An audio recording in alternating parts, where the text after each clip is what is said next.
We can't dismiss the possibility that markets could have more downside. Frankly, given the geopolitical and economic headwinds, it's the easiest path to envision and one that a growing number of investors expect. That sentiment alone should provide us some optimism. But for the purposes of this video, we'll stick with what it would likely take for this doom and gloom scenario to become reality. Be sure to watch parts 3 and 4 for more optimistic scenarios. This has already been an incredibly difficult stretch for investors, shown clearly in this graph.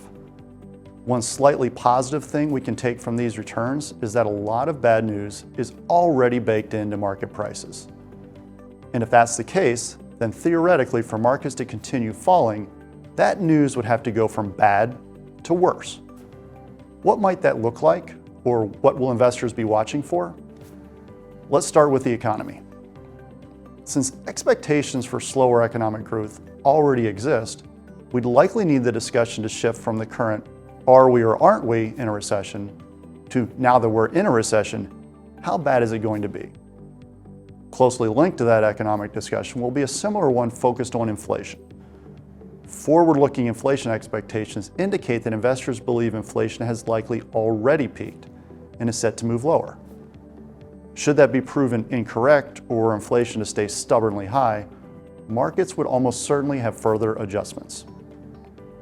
From a geopolitical standpoint, a number of things could fall into the category of taking things from bad to worse.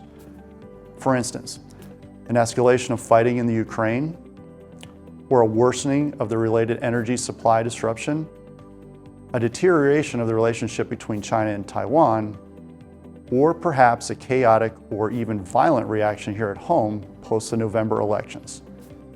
Any of these could put further pressure on markets.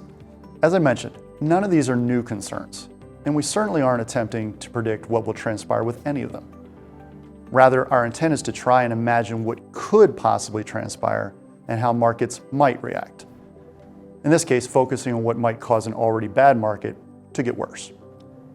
Stick with me as we switch gears now and think a bit more optimistically in our wait and see segment.